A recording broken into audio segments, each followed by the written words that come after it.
Paul wrote this letter to the church of Philippi, and he wrote it when he was in jail. He wrote it. He was in a dark place, or for some it would have been a dark place, but it really wasn't a dark place for him, because he wrote, and when he wrote, he talked so much about joy and rejoicing. This book has joy and rejoicing in it more than any other book in the Bible. Now, David, how is it that he can talk about joy and rejoicing in this book, and he was in prison? Paul's mindset was to advance the gospel. He understood that it don't matter if I'm in prison. It doesn't matter if I'm shipwrecked. It doesn't matter where I am. It doesn't matter if I'm free, if I got bit by the snake, is what he's saying. If it doesn't matter. He said, as long as the gospel is being advanced, that's what's important. So his mission in life was to advance the gospel. He was letting them know, look, I'm in prison, but don't cry because I'm in prison. Man, my joy is okay. God got me here for a particular reason. Look at Philippians chapter 1, verse 12 through 19. It says, now I want you to know, brothers and sisters, this is Paul writing, that what has happened to me has actually served to advance the gospel. He says, so what's happened to me is it's actually served to advance the gospel. So in other words, I'm going through what I'm going through so that the gospel can be advanced. Next verse. It says, as a result, it has become clear throughout the whole palace guard and to everyone else that I am in chains for Christ. So he didn't get locked up for dope. He didn't get locked up for robbery. He got locked up for the sake of the gospel. And because of my chains, because I'm in prison, most of the brothers and sisters have become confident in the Lord and dare all the more to proclaim the gospel without fear. He says, so because I'm locked up, folks have become confident in the Lord and they're able to proclaim the gospel without fear.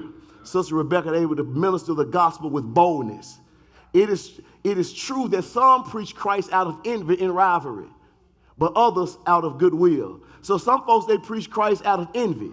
And we have a wrong motive in our preaching of the gospel. But others, they preach Christ out of goodwill. But look at what Apostle Paul said. He said, the latter do so out of love, knowing that I am put here for the defense of the gospel. The former preach Christ out of selfish ambition, not sincerely, supposing that they can stir up trouble for me while I am in chains. But what does it matter? This is the conclusion he's coming to. But what does it matter? The important thing is that in every way, whether from false motives or true, Christ is preached. And because of this, I rejoice. Yes, and I will continue to rejoice. Look at verse 19. For I know that through your prayers and God's provision of the Spirit of Jesus Christ, what has happened to me will turn out for my deliverance. What a perspective. He said, I know they don't even matter. I know I'm in jail. I know I'm caught up right now. He said, but look, it really don't matter because what has happened to me is going to turn out for my deliverance. That's a perspective. He's like, man, listen, whatever you do in word or deed, do it for the glory of the Lord. That was a perspective that he had. It don't really matter, man. I'm here, but I'm here for a reason. I didn't put myself here. I didn't do any dirt to get here. God got me here. So I do know that it's going to turn out for my deliverance. He said something, Apostle Paul said something. He said, continue to work out your salvation with fear and trembling. Continue to work it out. Continue to work it out with fear and trembling. Work out your salvation. Now, salvation is not earned. Salvation is given. Salvation is a gift from the Lord. Ephesians chapter 2, verse 8 and 9 says, for it is by grace you have been saved through faith. So we're saved by grace through faith. And this is not from yourselves, it is a gift of God, not by works, so that no one can boast. It's a gift of God. So salvation is a gift that's given to us from God. It's not by works. So we don't work to get saved. Many religions believe that, if the amount of works that you do going to determine, going to determine your place in heaven. So they talk to so many people and they do so many works because they have works-based driven religion. But we're not work-based driven. It's about faith. So we're saved by grace through faith. So it's not of any works so that anyone can boast. So if it was of works, then we can boast and say, look at what I did. Look at what I did. No, God said, I chose you before the foundation of the world. He said, you didn't choose me, I chose you. Before you was formed in your mother's womb, I knew you, I chose you, I ordained you. So you have to know that that's what he told Jeremiah. You have to know that this is God's work. This is God's work. So salvation is not our work. Salvation is God's work. I used to, when I first got saved, We would have this terminology, and some people would say this. Jamaica, Bodie, it was like split down the middle. I didn't really know about theology. I was just saved, and I heard the terminology. So from one group, the group would say that once saved, always saved. Another group would say they believe in eternal security. Well, that's once saved, always saved. It's eternal security. Another group would say that you can lose your salvation. So they say that you can be saved and then not be saved anymore. So I was from the camp of, yeah, of course you can be saved, because when you look at the scripture, you know, it communicates the falling away. So people fell away or people backslid. So what was they meaning when he talked about backslide? And so it was a camp who, you know, well, you know, no, once saved, always saved. They didn't use the terminology eternal security. It was just once saved, always saved. And I'm like, nah, because what you're saying is it gives you a license to sin. That was my thought process. It gives you a license to sin, once saved, always saved. So you came to the altar, you got saved, now you smoking dope, now you doing whatever you want to do, you robbing, you stealing, you cussing, you doing whatever it is that you want to do, but you still saved because you gave your life to the Lord. And I had a problem with that. I'm like, no, that ain't, I just don't believe that God, that once you saved, that you always saved. Until I got a deeper understanding of Scripture. Then when I got a deeper understanding of Scripture, then I began to believe in eternal security. Meaning that when God saved you, he saved you. He stamped you. He stamped you. You are stamped. You are stamped. Before the foundation of the world, I already chose you. You didn't even choose me. I chose you. So you didn't even have anything to do with me saving you. You didn't choose me. I chose you. My God. Isn't it amazing that God said that, Sister Dawn, I know I could have chose some of your friends in college, but I didn't choose them. I could have chose some of your friends in the military. I could have chose some of them I didn't choose. I chose you. Why did you choose? I don't know. God, I don't know why you chose me. I'm just glad you chose me. I don't know why you didn't choose them. I ain't got nothing. I just thank you for choosing me. Well, show me that in the scripture. Let's look at John chapter 10, verse 28 and 29. Jesus said, I give them eternal life, and they shall never perish. No one will snatch them out of my hand. He said, I give them eternal life. They shall never perish, and no one will snatch them out of my hand. Verse 29. My Father who has given them to me is greater than all. No one can snatch them out of my Father's hand. They can't snatch them out of my hand. They can't snatch them out of my dad's hand, because when you're sealed, you're sealed.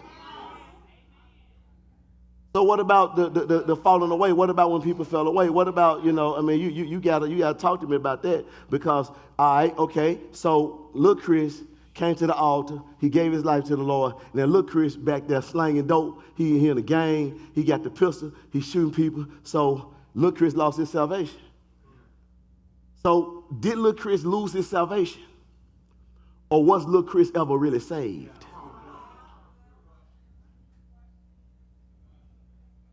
Did little Chris have an influence of the gospel? Where he was speaking in tongues, was he really speaking in tongues? Did he get to know who Jesus was, or did the Spirit of the living God begin to live on the inside of him? Was he influenced by the gospel, or was he saved? Because if he was saved, then can't nobody snatch him out of his hand. Now, don't mean that he can't fall and get back up. Don't mean that, because the Bible says a wise man falls 7 times, but he get back up. So that means that he can't slip and he mess up. But if this is how he's living his life, then that's a problem. And the question is little Chris really saved? Look at 1 John chapter 2, verse 19. And sometimes when you hear these things, it challenges your theology, because you was taught a certain way. And sometimes people just want to stay with the theology in which they was taught. Even when they get an understanding of true teaching, they'll still stay with the old teaching, just because they want to believe what the old pastor, or they want to believe what they thought when they first got saved. My allegiance is to the word of God. Listen to what it says, Sister Rebecca. 1 John chapter 2, verse 19. They went out from us. Clyde, they went out from us, but they did not really belong to us. Hold up, wait a minute. They was here, they was shouting, they was running, they was praising God, they was at revival, they did the fast with us. They was laying hands, come on, she said, a form of godliness. It was a form of godliness. They was prayer warriors, they was musicians. He said they went out from us, but they did not really belong to us. He said, for if they had belonged to us, they would have remained with us. Oh my God. But their going showed that none of them belonged to us. So the mere fact that little Chris went out there and little Chris is still out there and little Chris is not repentant, it's an indication that little Chris may not know the Lord. If little Chris died in his sin, little Chris never knew the Lord.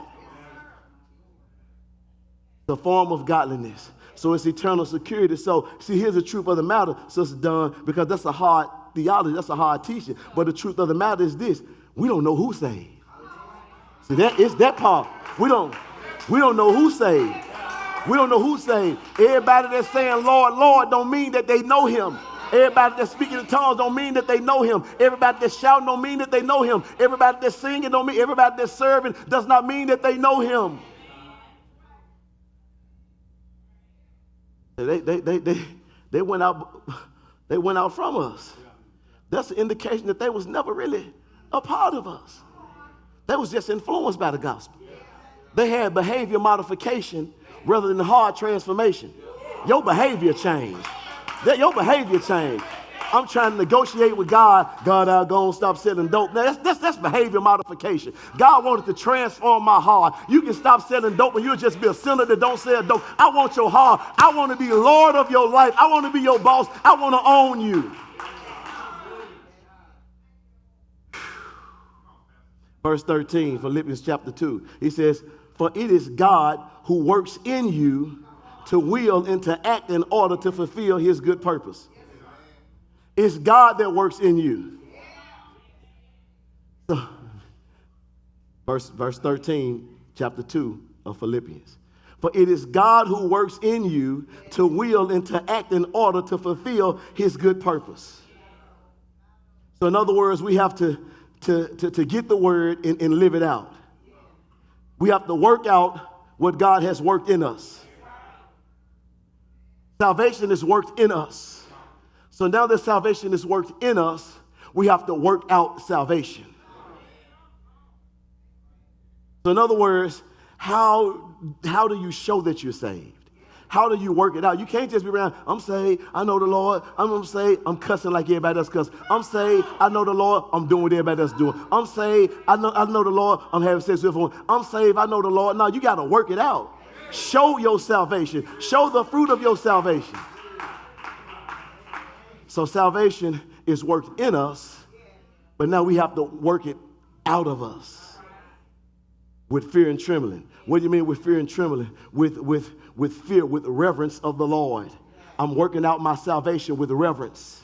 I've gotten saved, and so now I'm working it out with reverence and awe of the Lord.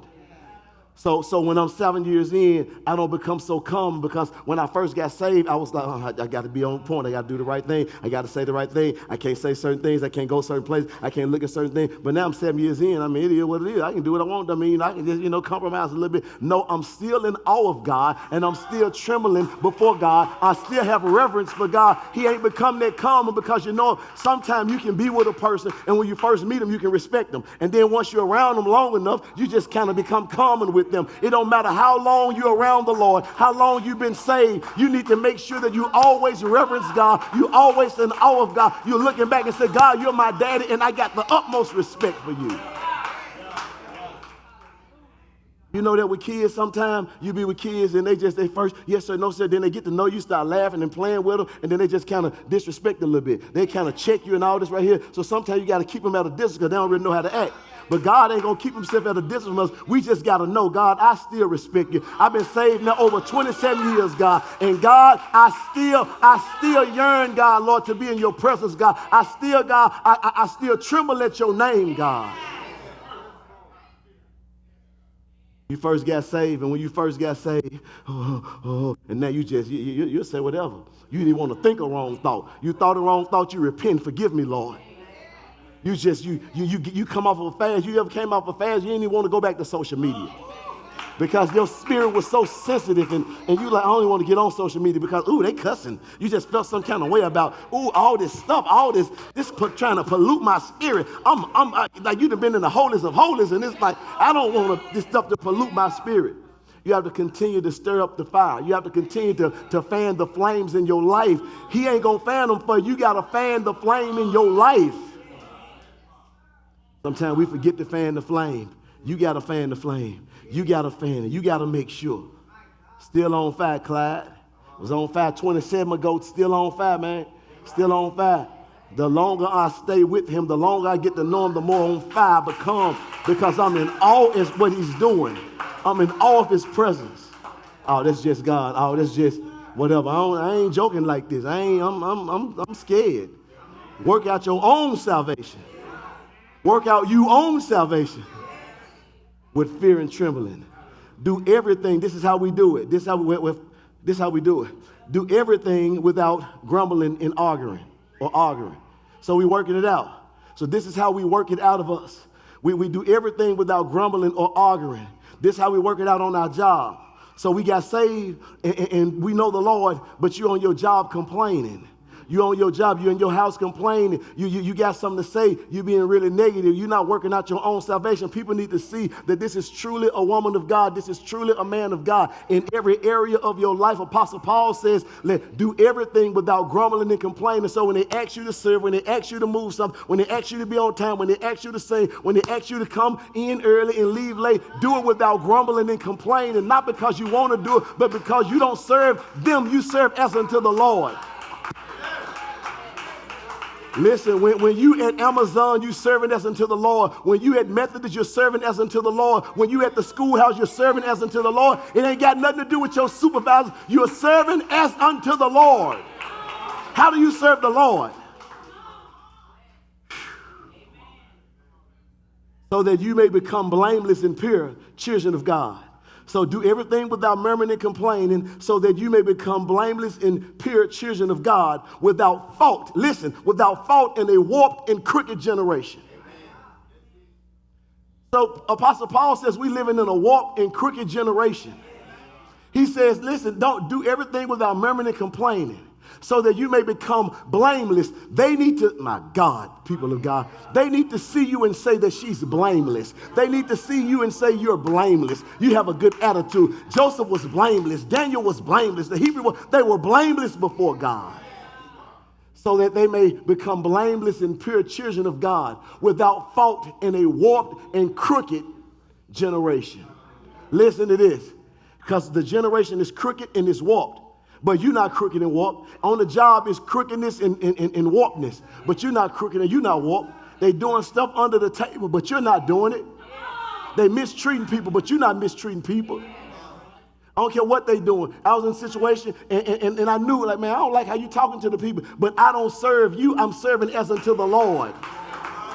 I'm here to do a job. I'm not going to dog you because you're a leader. I'm not going to dog you because of your role. I'm not just respecting you as a person. I'm respecting your role. I'm respecting your position. Y'all, my God. I'm respecting your, see, some of us feel some kind of way about President Trump. And maybe rightly so. But it wasn't about him, it's about his position. Some may feel some way about Barack Obama, President Obama, but it's not about him, it's about his position. So we can feel how we want to feel about the person, but we honor the position. Some of y'all married to some unkingdom men. It ain't about him, it's the position. You honor his position. It's the position. And that's true people of God. That's what we do as true people of God. That's how we, look at what he said, my God. Listen, then you will shine among them like stars in the sky. Y'all, are y'all hearing the word? Then you're going to shine among them like stars in the sky. So they're going to see how you honor them, and you're going to shine among, in a crooked, in a wicked generation, you're shining like among stars in the sky. Because you ain't in the break room talking about supervisor. You ain't in the break room talking about leadership. You see what they see. You hear what they hear. But you're taking your issues and your problems and your concerns as unto the Lord. But before anybody else, you're respecting the role. You're respecting the position. Oh. We done got to a place we don't honor the position. You just talk how you want to talk about anybody in leadership, anybody in the world. And you don't honor that. It is what it is. It's like, man, that man, it's just no honor.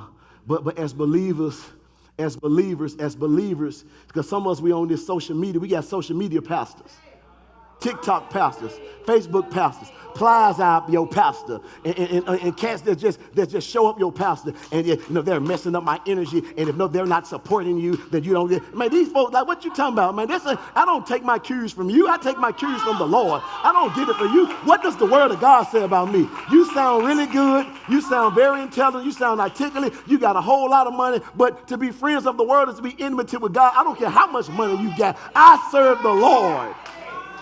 Oh, my.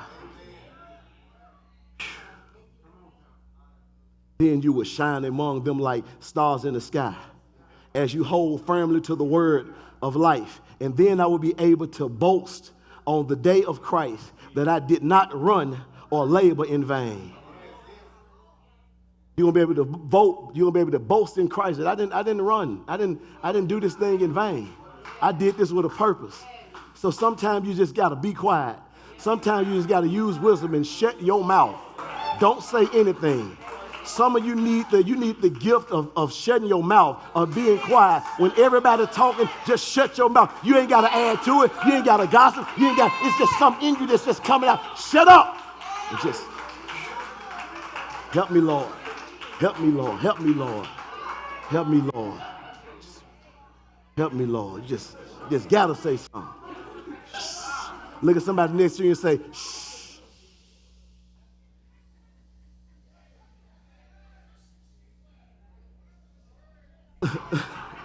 So this salvation that we've received as a gift from God is on the inside of us. A lost and dying world is waiting to see it manifest on the outside of us. So as believers, we got to realize that we don't drift towards godliness. It don't just happen. We have to be very intentional and make an intentional effort to do what God has called us to do. You don't just drift toward God. You have to know that when I go to work, this is what I'm on. When I go to church, this is what I'm on. When I'm with my homeboys, this is what I'm on. I get with this one guy, and sometimes the conversation can get a little, and this is what I'm on. Before we talk, this what I need to be on. This is what I got to be on. We can't allow the conversation to drift. We can't allow it to go a certain way. We have to be on this. Working out your salvation. Perseverance. Of faithful obedience to the end. So that's working out your salvation. He who endures to the third quarter shall be saved. Thank you, saint of God. Come on, somebody. He who endures to halftime shall be saved. He that endures to the end shall be saved. You don't get no reward for not completing the race. You got to endure to the end. Not just a little bit. I got to keep on running. We got to keep on running to the end. He who endures to the end shall be saved. So it's about perseverance. Say perseverance. That's a faithful obedience to the end. Salvation has three time dimensions. It's past, it's present, and it's future. Past, present, and future. The past dimension is that of justification. When we believe, when believers place their faith in Jesus Christ as Lord and Savior, we are redeemed. So that's past. That's past. Salvation, I was saved. I've been redeemed. Past tense. I've been redeemed. He saved me. That's justification. Dimension of justification. That's past tense. So, Tori, he justified me. Justification. Justified, never done it. Well, I was running the street, but you justified.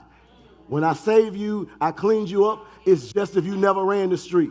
When I was selling dope, it's just if you never sold dope. When I was in the shake joint, it's just if you never in the shake joint. When I was a lesbian, it's just if you were never a lesbian. When I was a homosexual, it's just if you were never homosexual. When I was a robber, it's just if you were never a robber. When I murdered people, I justified you. I cleaned you up. It's just if you never done any of this stuff. That's a place we can praise God at right there. God, thank you. I want somebody to just think about where he brought you from. Think about where he brought you from. Hallelujah. Hallelujah. Hallelujah. If I could sing, I just bust out in a song. And I said, look where he brought me from. Oh, look where he brought me from. Where he bring you from? He brought me out of darkness into his marvelous light. Look where he brought me from. Where's he bring you from? He brought me out of sin and shame. Y'all don't have no church. He brought me out of, come on. He brought me out of darkness into his marvelous light. Look where he brought me from. Come on and give God some praise.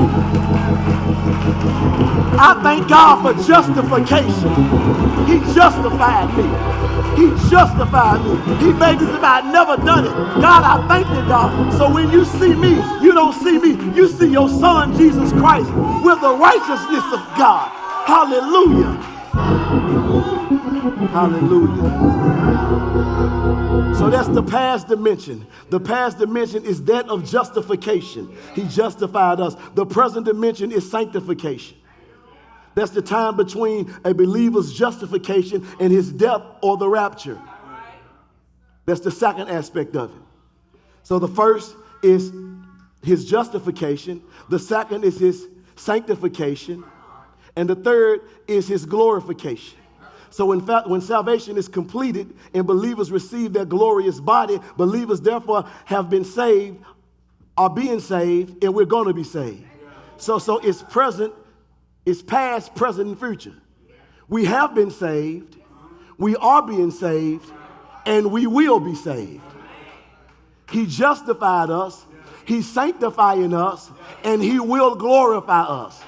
Y'all got some good today. You got to remember that. Past tense, he justified us. Present tense, he is sanctifying us. Future tense, he will glorify us. Give God some praise.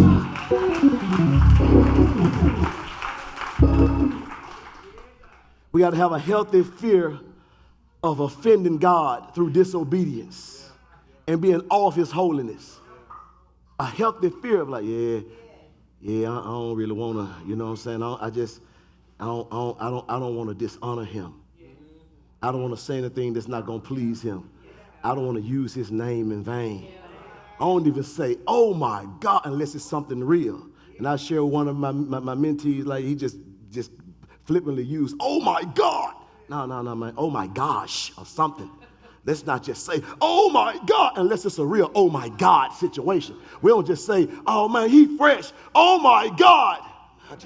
I feel a certain kind of way of that's just me. That's my conviction. That's just me. God, I want to honor you, God. Your name is holy, God. You holy. I just want to honor you. And I don't want to just flippantly call your name. Some people use GD. Yeah, let me keep it moving. Y'all got quiet.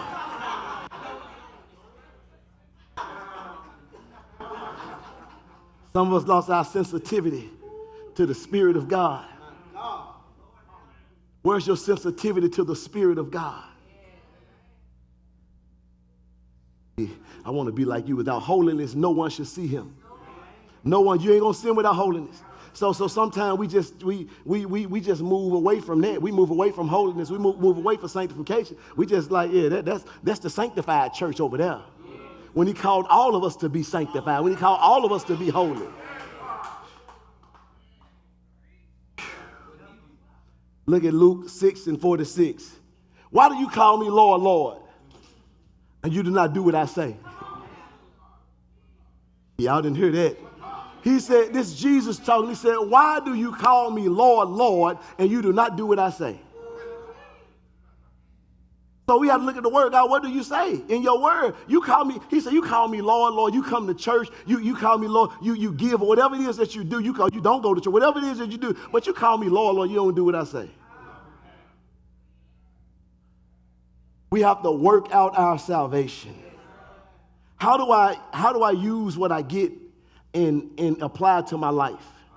How God has saved me, so how do I use what he's given me and now give it to the world, give it to people around me?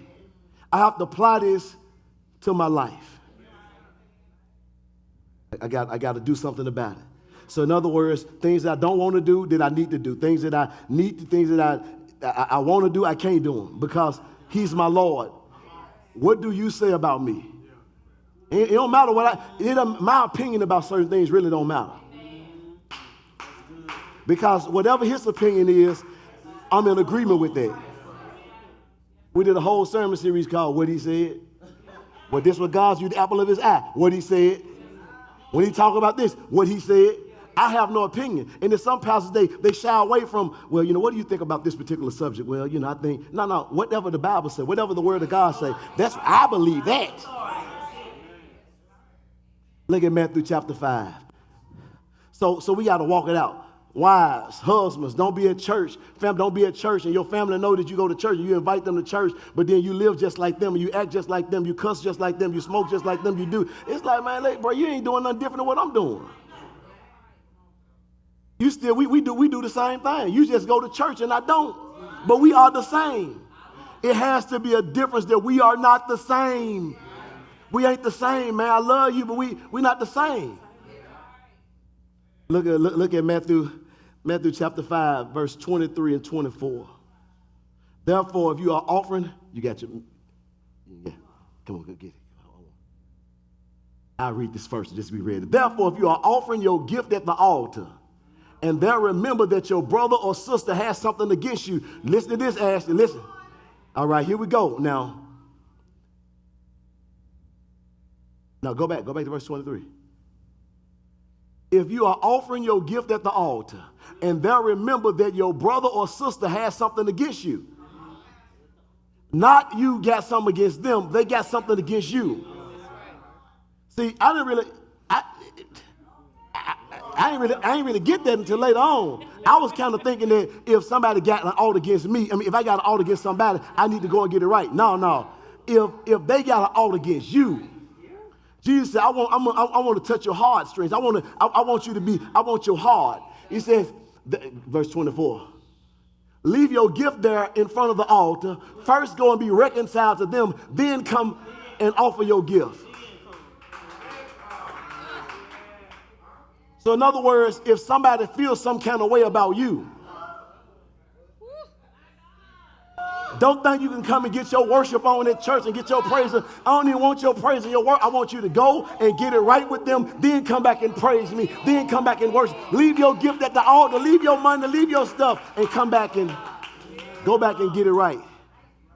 Some of you come to church mad at your spouse. You mad at church, you praise God at church, you get back in the car and you still mad at them. The word didn't do nothing for you. If they feel some kind of way about you, see, because some of us feel like this, Jen, like, well, that's them. That's how they feel about me. Y'all, I'm in the house, right? No, I ain't got no problem.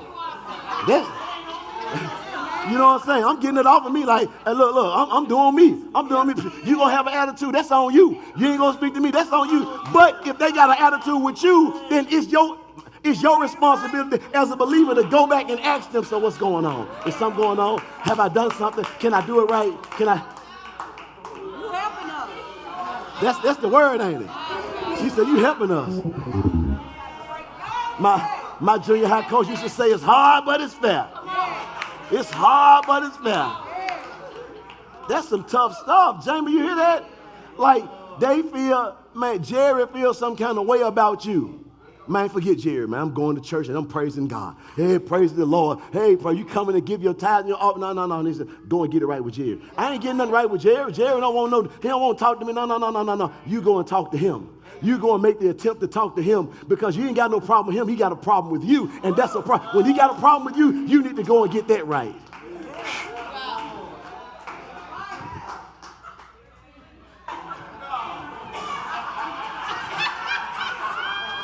That's how it make you want to just like,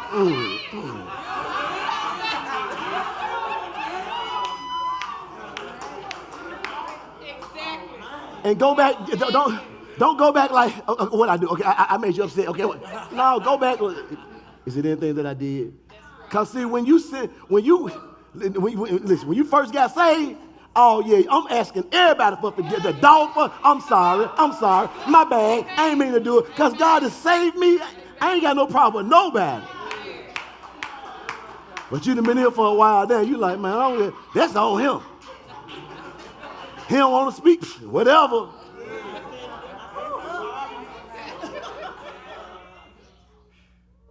Okay, let's go to the next scripture. This working it out. I told the first service client I wanted to title this message, Walk It Out. Like you got to walk out yourself. You got to walk this thing out because we get it at church and this is the huddle. So the world don't come to see a huddle. The world come to see us playing. You don't come to a football game to see them huddled up all the time.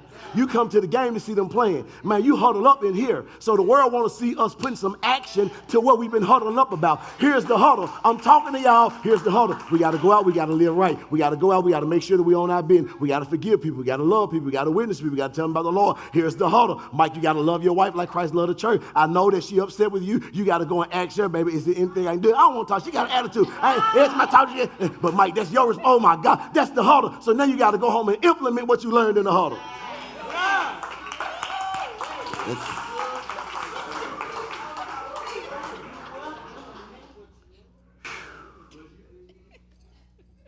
Some of us get to play in the huddle and we still going to do our own thing. All right, what we going to do, Mike?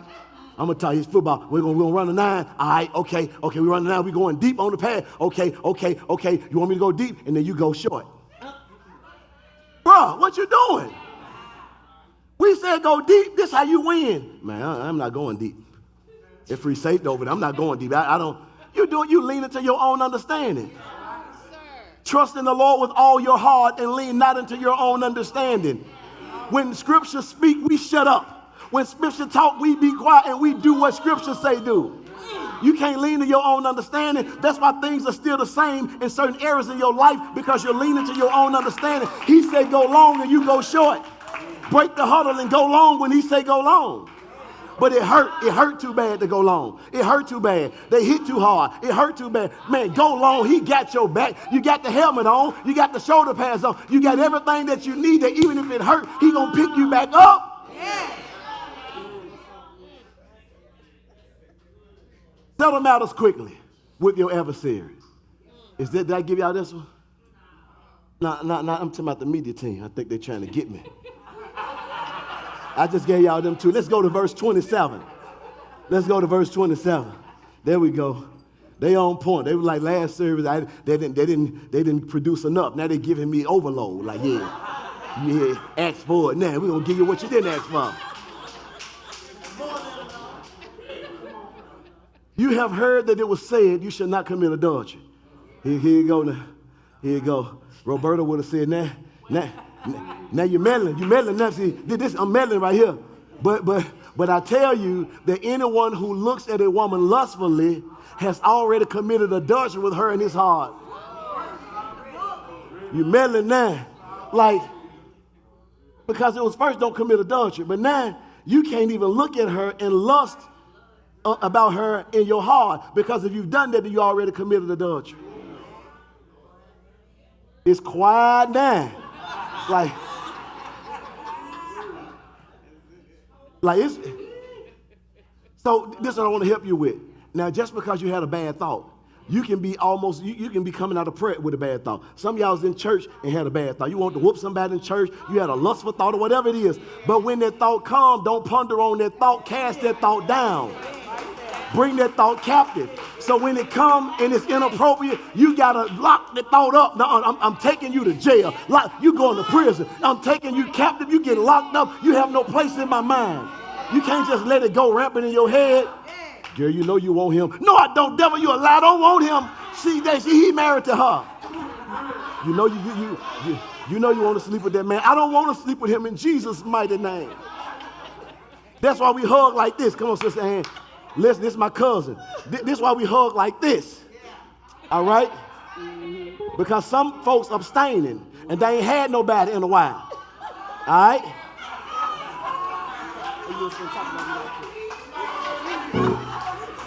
So, ladies, gentlemen, when y'all hug and they not your spouse, you hug like this. Unless it's your cousin and you can hug like this. But you don't come up to her and hug her like this. And she ain't been with nobody in a while. Because something triggered in her. Oh, my goodness. She ain't felt no triceps and biceps in a while.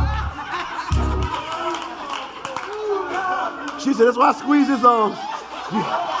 It's safe. My arm's safe, baby. My arm's safe.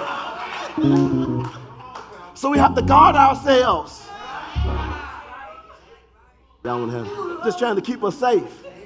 Trying to keep us safe. But we don't go and hug her. You trying to abstain. You don't go and hug. Now your mind all caught up. You're like, man, bro. Golly, bro. So when the thought comes, because the thought would come, but you have to bring that thought captive and cast that thought down and take it into prison. Because if you're thinking on this and meditating on this, then you've committed adultery with her in your heart. If your right eye causes you to stumble, gouge it out, throw it away.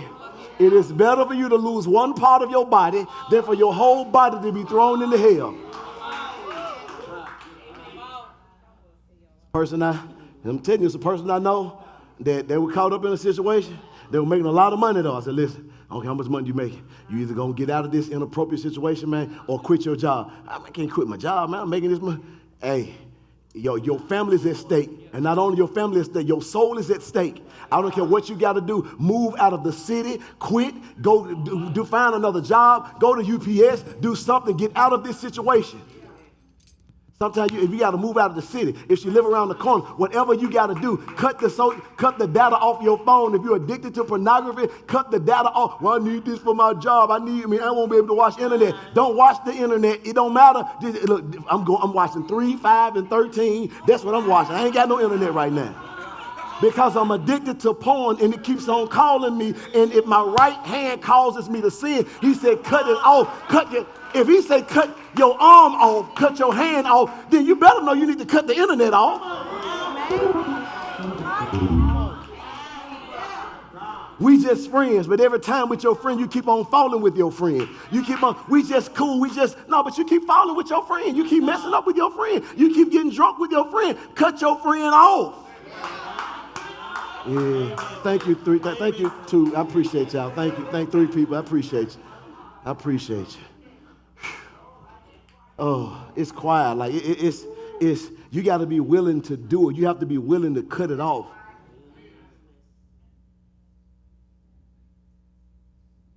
Well, this ain't good for me. Friends, environments, cut it off. Trust God.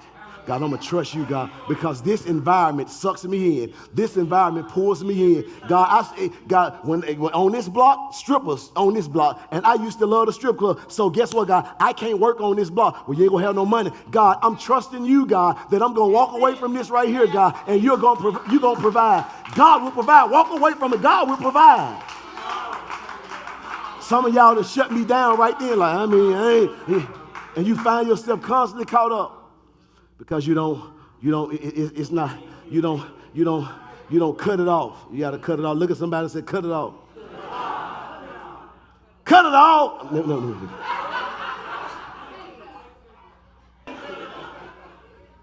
Look at verse 43.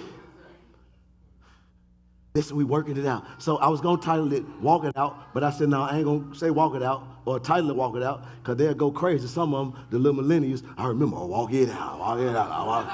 So forget that. I want you to get it. And so we're going to keep on working it out. Keep working it out. You got to work out your salvation even when you don't want to work it out. You got to work it out. It ain't just going to happen. You have to be very intentional about working it out. This Jesus said, you have heard that it was said, love your neighbor and hate your enemy. But I tell you, love your enemies and pray for those who persecute you. Man, wait a minute, man. You have to slow that kind of stuff down because we just try to speed through it. Go back through it. Go back to 43. You have heard that it was said to love your neighbor and hate your enemy. Okay, love your neighbor, so you love the people that love you. You hate the people that hate you. Okay, that's cool. But I tell you, love your enemies and pray for those that persecute you. So I got to love that person that hate me and pray for the one that persecute me.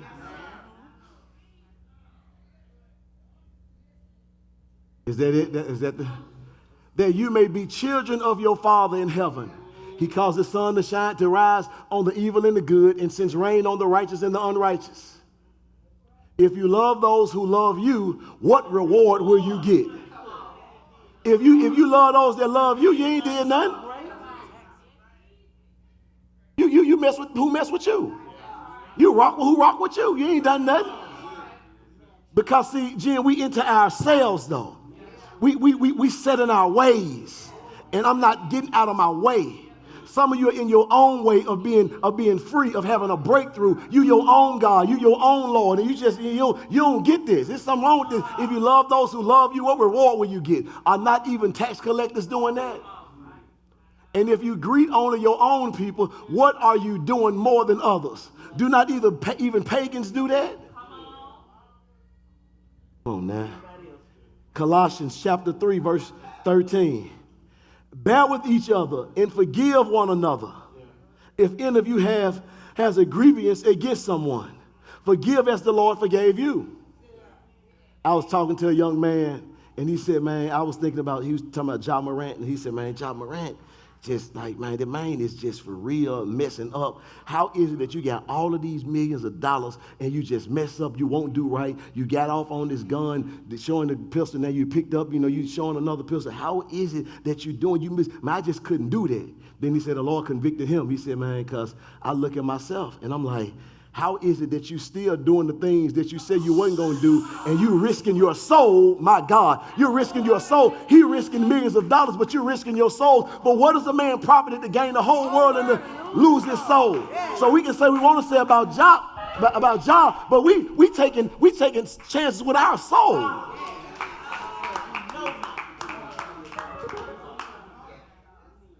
I told my mama this years ago. I asked her the question.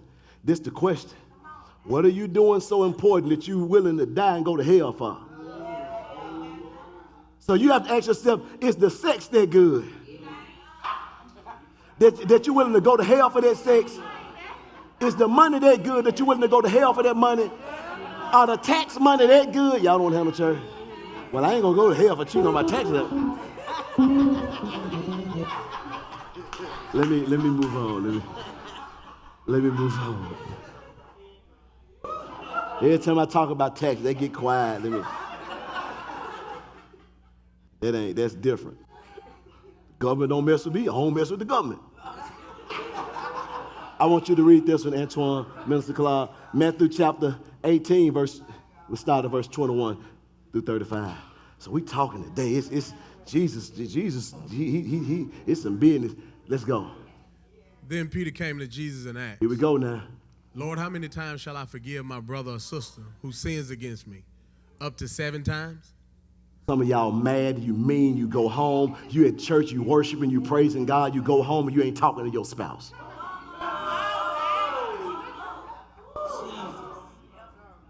I ain't saying y'all can't have a little spat in now and then, but that's how you roll, that's how you get down, just mean.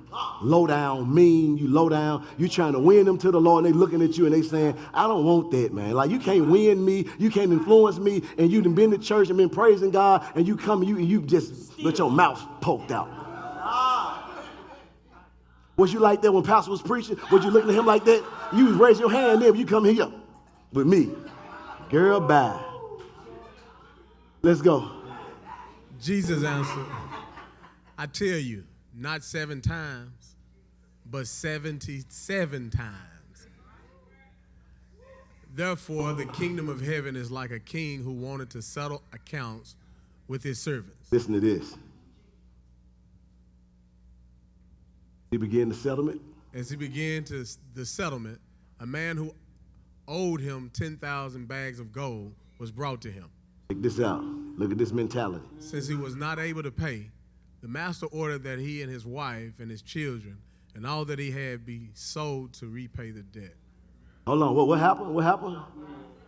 He was not able to pay the debt. The master ordered that he, his wife, and his children and all that he had be sold to repay the debt. You can't pay your debt? Everybody in your family, let's go. All right, let's go. At this, the servant fell on his knees before him. Be patient with me, he begged, and I will pay back everything. The servant's master took pity on him. All right, okay. Canceled the debt and let him go. Okay. And that's good news. That's some good news right there. All right, you don't owe nothing. You don't owe nothing. Okay, let's go. But when that servant went out, he found one of his fellow servants who owed him 100 silver coins. So now he was forgiven, then he's found somebody that owed him 100 silver coins. Hey, partner, let me holler at you. Come here, man. No, don't run, bro. Come here, man. Come here. Let me holler at you. I see you. Come here. Let me holler at you, man. Where you going, bro? Where you going? Come on. grabbed him and began to choke Hold him. on, he did what? Come here, man. Well, yes. He grabbed him and began to choke him. Pay back what you owe me, he demanded. His fellow servant fell to his knees and begged him, be patient with me, and I will pay He it did back. the same thing that he did. He fell to his knees and said, man, I'm going to pay you back. I'm going to pay you back. All right. But he refused. Instead, he went off and had the man thrown into prison until he could pay the debt. No, bro, I'm not going to forgive you. I'm going to put you in prison until you're able to pay the debt. You shouldn't be owing nobody no money anyway, bro. You low down, bro. How can you borrow money that you know you can't pay back? The same way you borrowed and you couldn't pay it back.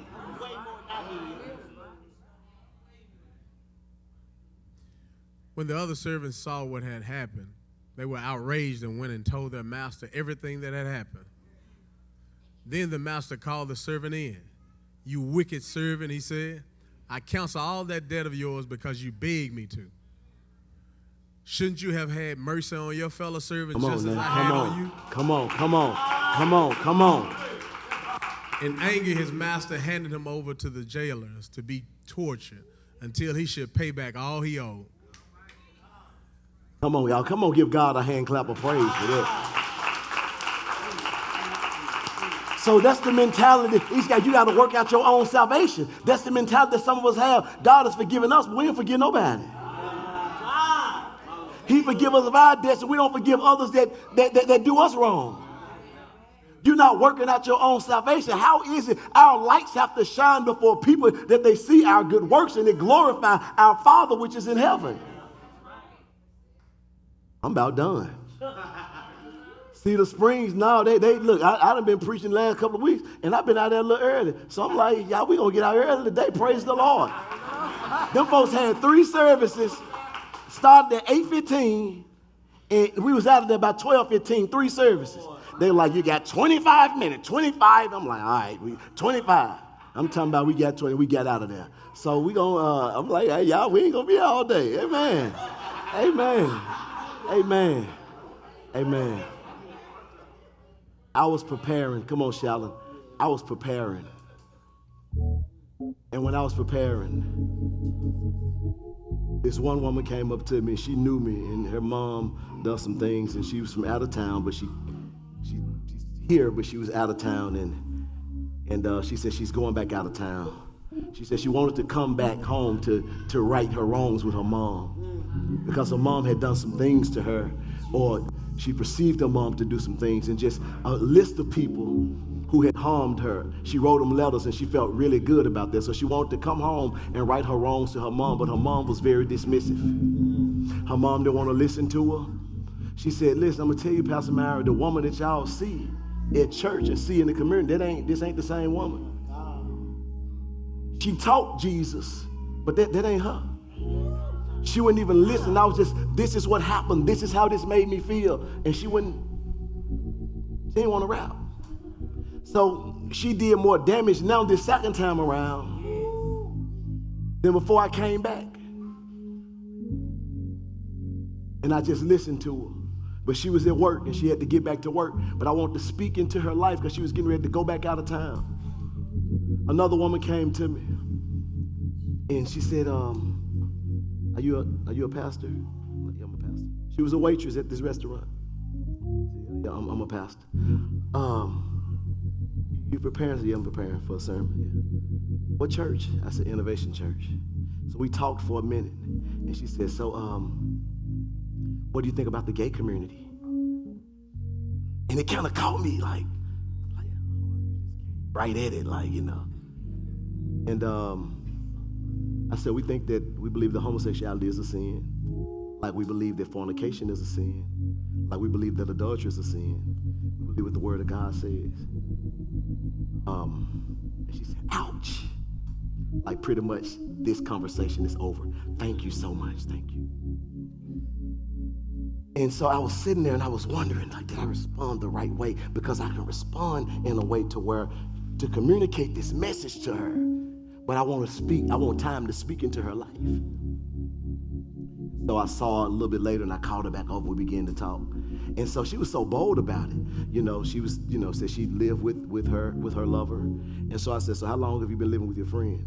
But it was no. Like with my lover or with my girlfriend. So it was very specific because she wanted that to be known. And I said, I know that we probably got, hopefully not, we probably got adulterers here. We probably got, hopefully not. This the hospital for that. So it's people here that I'm sure they have committed adultery. They struggling with adultery. They struggling with fornication. They struggling with lesbianism. They struggling with homosexuality. They struggling with it's a struggle. And some of them is not a struggle. This was what they do. And so, is she welcome? Yes, she's welcome. Now, I want it to be clear on our position. I want to be clear on what we preach. Because I don't want to mislead you to make you think that it's acceptable and we don't preach against that. But it's not about we preaching against this. It's not, we talking about what the word of God talk about. But I thought about her boldness in her coming and asking, so what are your thoughts about the gay community? And how, because some people don't want to be counseled. And you have to, if God is for me, who can be against me?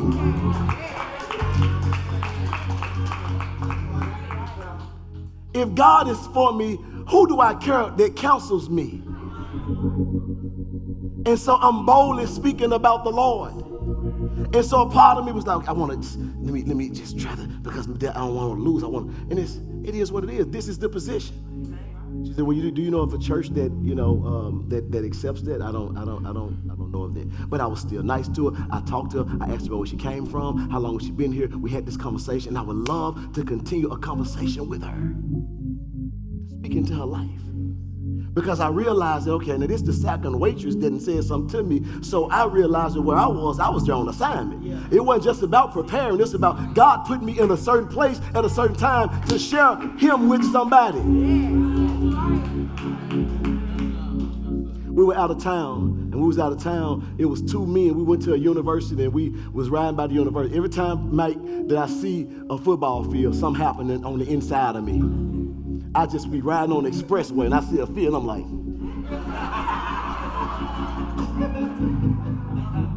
oh yeah, we need to take a pit stop right here. Marron, you just seeing the field. And so I saw there was two young men that was on the field. They was playing. They was running forward. I said, MJ, you want to go? We was getting ready to go and get something to eat. We left to go and get something to eat. I saw the field. We stopped at the field. I said, MJ, I'm going to throw you a touchdown and we're going to roll. So we got on the field. We threw a touchdown. We saw the guys running. I started the conversation with the guys. MJ ran his forward. We began to talk. And I saw that the guys were so respectful and so mannerable. And we talked for a while. And I said, man, y'all was out here all this time, man, and you never said a curse word. And they in their 20s, and you could have said what you wanted to say, but you never said a curse. And they didn't know who I was. They didn't know that I was a pastor. But they still had that level of respect. And I asked them before we left, I said, man, can I pray for y'all? Can I pray with y'all? They're like, yeah. So we prayed there. Now I'm leaving after we prayed, because now I'm there where it was going to be 3 minutes turned into over an hour. The conversation. Now we talking about everything in sports and football and who they play and what place they were. All of this because I'm building relationships. But I don't want to leave without introducing them to the greatest relationship. Because I had to understand that I'm here on assignment. You better know that God has placed you on your job. He's placed you at the grocery store. He's placed you where he's placed you for such a time as this. You're not there just by chance. You are a believer, and God has you there for a reason. Divine appointments. Prayed for him, and I got ready to leave. Now, I'm the pastor, right? So it's easy for me to share a sermon here. But here I am, getting ready to leave and still feeling some type of hesitation because I prayed for him. That was one thing, but do I share Christ with him? Because I'm walking off, I'm getting ready to leave. And it's like, man, I cannot have this experience without this. Hey, man, let me talk to you, man, again, man. Hey, listen, are you saved? So they began to talk. Yeah, man. And both of them started talking when they came back, and we talked for a little while longer. God gave me what to get them from my story, from my life. got their numbers, and they said, man, yeah, look, we want to connect with you. Before games, we're going to text you before games, man. We need this. We need prayer. And just how we turned a situation of where we thought it was just going to be a pass that we threw in the end zone to a moment where God used me, and my son was right there with me as we were praying. So the impression that it leaves on him, till we here on assignment, we break the huddle and we go out and we minister and we share the word of God. No soul left behind. No soul left behind.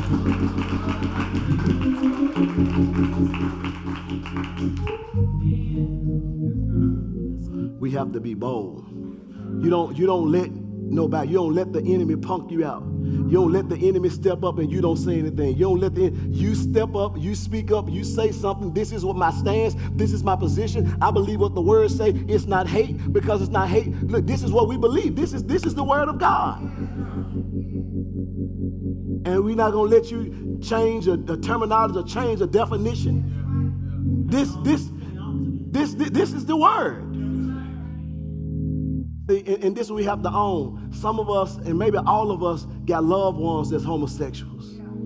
You got loved ones that's struggling, loved ones, and you love on them. You don't shun them away. You don't push them away. You don't ostracize. You love on them. You love on them. You embrace them. You talk to them. The conversation ain't always about, so how long you been gay? Or how long? It's about, look, let's have a conversation. The same kind of conversation you have with your cousin, your auntie, your brother, your sister. We have to win people to the Lord. The Bible says that he who wins souls is wise. We got to win people to the Lord. Build relationships with people. It's not about love. It's not about hate. It's about love. This is about love. For God so loved the world that he died for the lesbian, that he died for the homosexual, that he died for the transgender, that he died for the adulterer, that he died for the stripper, that he died for all of us. That whosoever believe in him shall not perish, but have everlasting life. That's why Paul says, so were some of you. Like, don't you think you something special in all of that? Because you don't have the same struggle as somebody else have?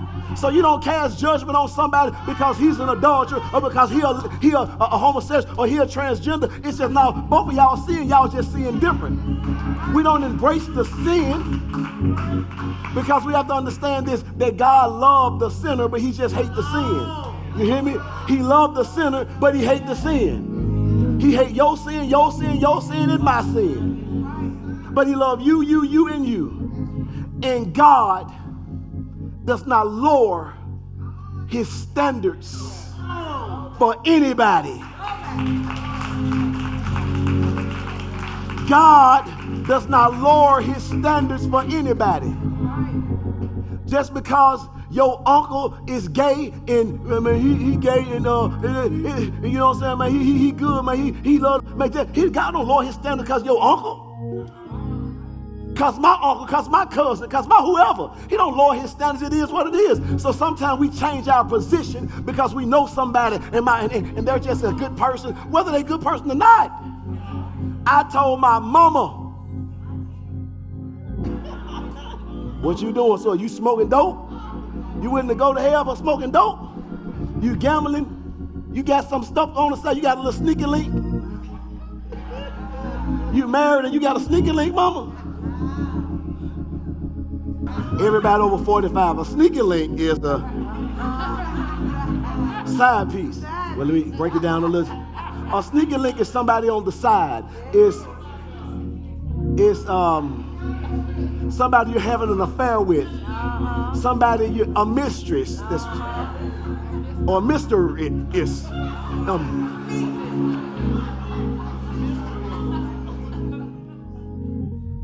Mom, you too be old be having sneaky links. Ain't no more sneaky links. Look at nobody, no more sneaky links. Y'all got quiet on. Listen, y'all, no more sneaky links. Oh my goodness. Goodness gracious. Goodness, how tough.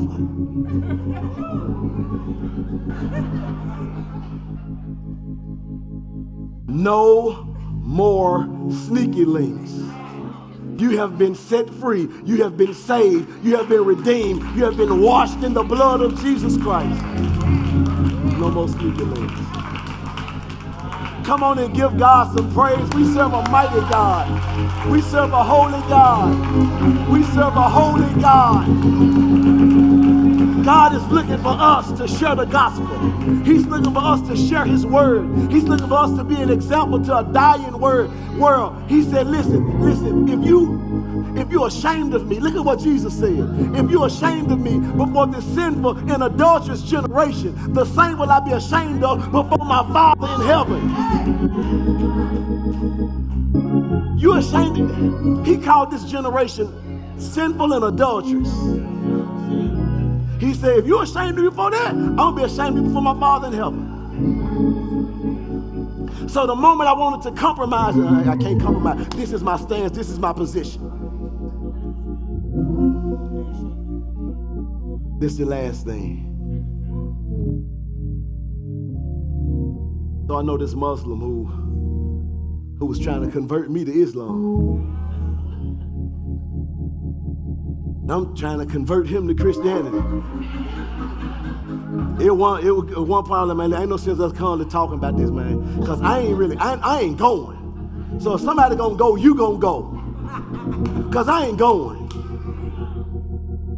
And we was just talking and talking and talking. We have a good relationship. And I share with him, I minister to him, and God put something in my spirit. It's just, and so he was invited by a member to come to daddy-daughter date night. And when he's invited by the member to come to daddy-daughter date night, he signed up, but he didn't come. So then he called me and he said, man, he felt, that he wanted me to know that the reason I didn't come, man, it's not because it was in a church. Something came up. That's the reason I didn't come. It's not because it's in a church, man. I mess with you. Then he said, man, listen, like, you are the most Christian person I know. Out of everybody I know, it's you serve Christ, man, more than I've seen anybody serve him. But he said this, that really blessed my entire life. He said, man, when I see people out and they go to church, I recommend that they go to Innovation Church. Y'all ain't go to church with me. This is a Muslim who out saying, I tell people about innovation, they go to innovation. He said, because you real, you going to keep it real. It's something different, y'all, about this church right here. God doing something special in this church right here. To where God will use a Muslim to go out and tell people about innovation. If God used a Muslim to tell people about innovation, we better open up our mouths and tell people about God and invite folks to this church, because God is doing a great work here at Innovation Church. We serve an amazing God. Come on and give God some praise. We got some souls to win. We got some business to handle. The gospel has to be advanced. We got go day, we going to get them. We going to get them. We hitting the street and we going to get them. We got some work to do. Come on, stand to your feet. Hallelujah. Hallelujah. Yes, Lord.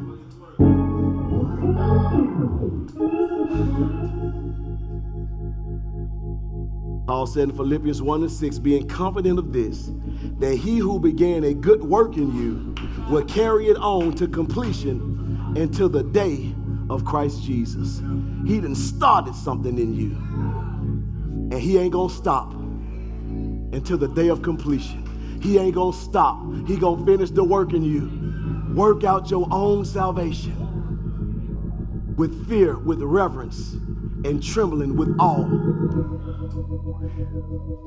He's put it in us. Let's break the huddle and go and put it in them. If it's anybody